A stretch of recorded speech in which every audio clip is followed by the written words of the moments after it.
Hi guys, magandang araw. So, ito po yung lingkod, si DIY KKB, informative. At napablog lang po ako ngayon dahil gusto kong ipakita sa inyo yung mga ah, kabanata sa ating butihing Vice Presidente, SARA Duterte. So, tunghayan natin kung sino tong si SARA Duterte at tunghayan din natin ang kanyang panunumpa at yung kanyang speech sa taong bayan doon sa Davao City. So, ito na po. Kung nadaan lang kayo sa aking YouTube channel, consider nyo naman i-like, subscribe at hit the notification bell para updated kayo sa mga susunod ko pang mga videos at yung mga tungkol sa politika. Sige po, ito na po. Vicenta Zimmerman Duterte, popularly known as Inday Sara, is the second child of President Rodrigo Duterte and Elizabeth Zimmerman. She completed her elementary and high school at the Philippine Women's College in Davao City. She's a very shy student during that time. The way she expressed her ideas in writing, Jan, for me, magaling siya because I really noticed her writing skills. And I really appreciated the way she organized her thoughts, the way she expressed them and put them into writing. Even as a young girl, she has displayed her inclination to politics as an officer of the Student Council. Ako kasi parang tingin ko ay Sarah, she learns by experience and through others. She took respiratory therapy at San Pedro College, hoping to pursue a career in medicine. But she later shifted to law and passed the bar in 2006. It was in law school that she met her future husband, Manasseh Carpio. She's a sweet mom. You just see the kids when she comes in from work, how they cling to her. Sara first joined local politics as Davao City Vice Mayor before eventually becoming mayor. She's often compared to her populist father. Both of them are lawyers who ventured into politics and shared a common passion, big bikes. But Sara admits she is way closer to her mom, Elizabeth. They've always been close. Especially when her mom got sick, she was really there. I know na si Tita Beth really has a very great influence on her. Contrary to her image as a feisty, no-nonsense political figure, Sara keeps a funny side too. But when it comes to work, colleagues can attest there's no questioning the dedication she pours into everything she does. I would describe that she is really a workaholic. She's on top of everything. She's very strict in terms of work, especially that she's always reminding us that you have to work with discipline, integrity, and competence in serving the people. Among her primary advocacy, looking after children's welfare and peace building in conflict-torn communities. Because when you want to end violence, especially this one, as I said, went on for 40 years, you have to restore the legitimacy of the state. If you want to restore state legitimacy, a credible political leader is key. Sara is known for her charity work, something her close friends say she'd rather do out of the public eye. Among those, she has helped troops wounded in military action, indigent parents who need medical care for their kids, and even street vendors who need a boost in their income. Hindi nakikita ng lahat ng tao yung tulong na ginagawa niya. At 43, Sara is the country's youngest vice president. She is the third female to occupy the post and the first from Mindanao. She is also the third offspring of a president to be elected vice president. At this point, we now call Vice President-elect Sara Zimmerman Duterte for the administration of oath of office.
afternoon, Madam Vice President-elect.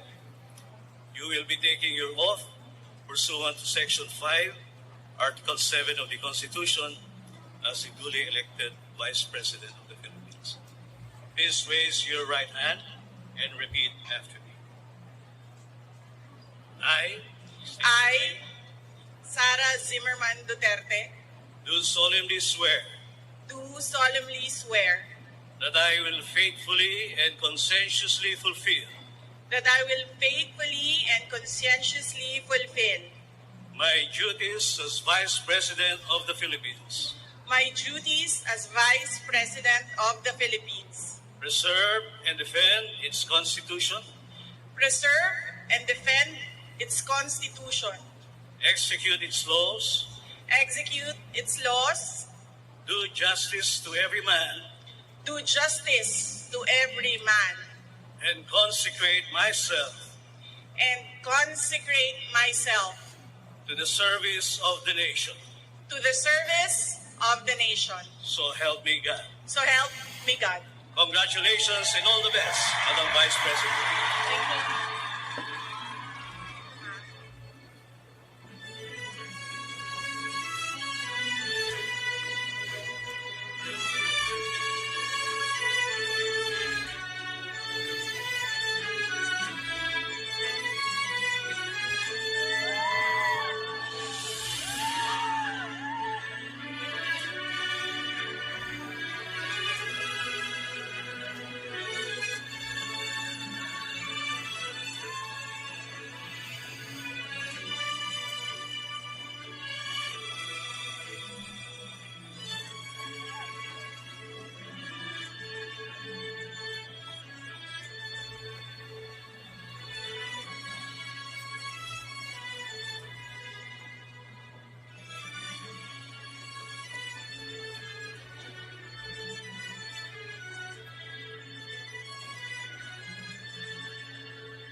Ladies and gentlemen, the 15th Vice President of the Republic of the Philippines, Vice President-elect SARA Zimmerman Duterte.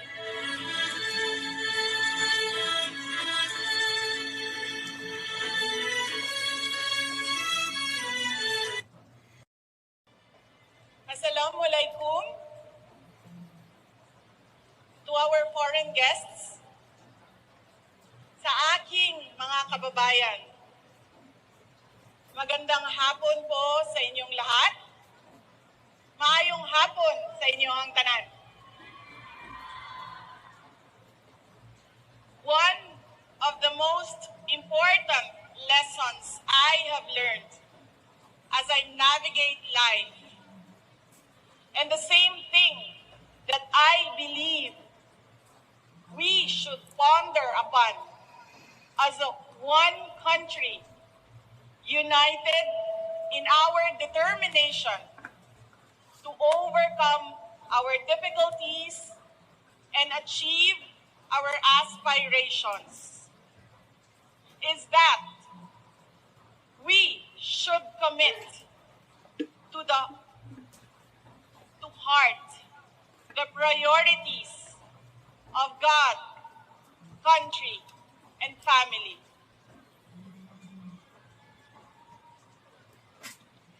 My life is a testament to the power of a God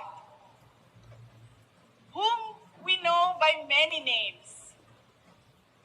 My younger self was consumed by a dream to become a doctor. I pursued a pathway that I thought could help me realize that dream. But I was directed toward another way. And now I am a lawyer. When I committed myself to governance and public service, I was also determined to finish 3 consecutive terms as mayor. That will not happen anymore. I am now the Vice President-elect.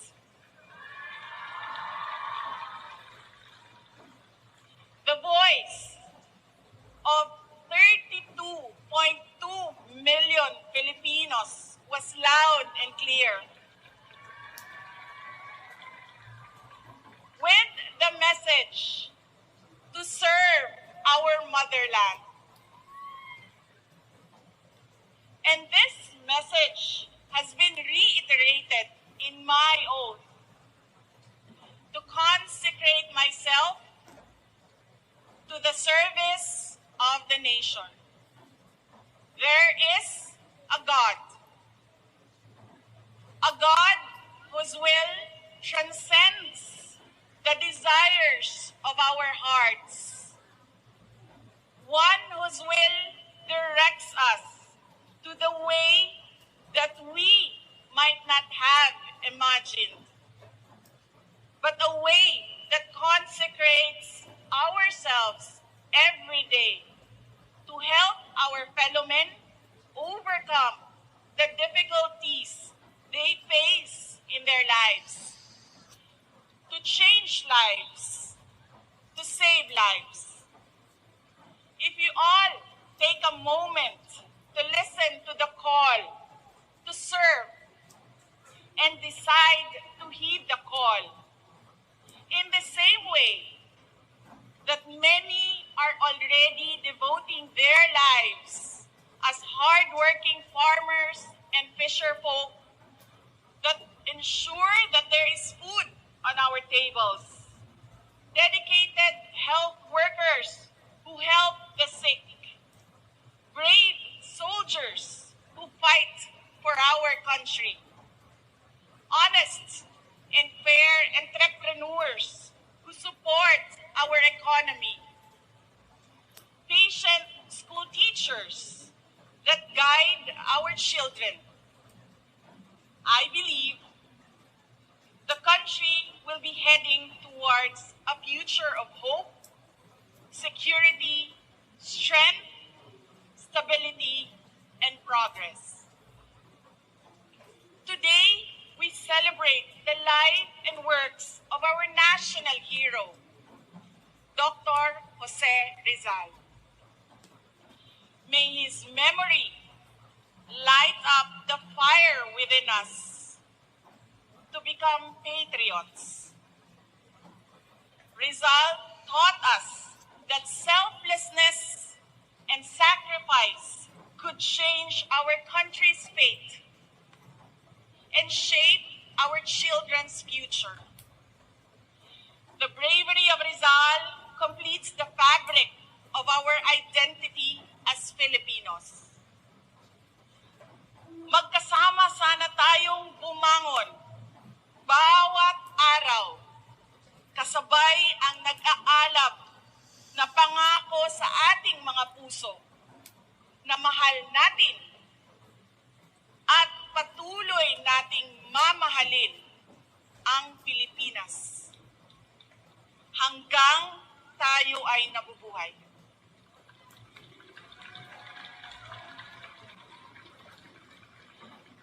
Let us show our love for our country by taking care of our families and communities despite the unending challenges that come their way. Today is Father's Day. This is a time for families. But you are here with me. Daghang salamat sa inyong pagtambong ug pagkuyog kanako niining adlaw. Happy Father's Day to all the fathers who make sure that another person is given the best of everything. Today, our children are facing a very complex future, one that is rife with conflicts and uncertainties. Some of these challenges include the winding cycle of poverty, the trauma of broken families, the lifelong baggage because of irresponsible and bad parenting, the abandonment issues due to an absentee parent, the anguish of gender confusion and discrimination, the destruction brought about by drugs, the lure of easy money in criminality, cases of HIV and other sexually transmitted diseases, the failure to identify and speak up against different kinds of abuses, the life-altering effects of teenage pregnancy, the detrimental effects of illiteracy, the emotional injury of bullying, unstable mental wellness, recruitment to support terrorism, misinformation in the internet. The list could be endless.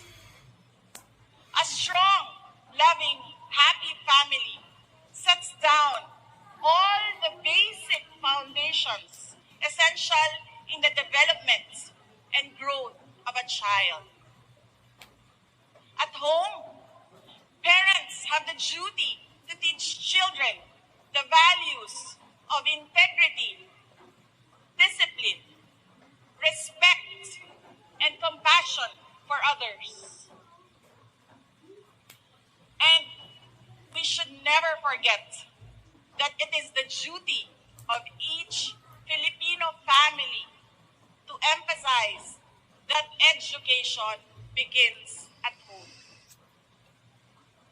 Atong isilsil sa ilang alimpatakan nga ang maayong pamatasan, edukasyon, ug pagpaningkamot maoy magdala kanila palayo sa kinabuhi nga puno og kalisod, padulong sa maayong kinabuhi nga ilang ginahandom. We should not, as we could not afford to squander the future of our children. The days ahead may be full of challenges that call for us to be more united as a nation. But let me reiterate this. We can never go wrong if we are a people dedicated to honoring the will of God, to serving our country and our fellow men, and protecting the integrity of our families and the future of our children. Ako po, si Inday Peña. Very proud. A proud Mindanaon.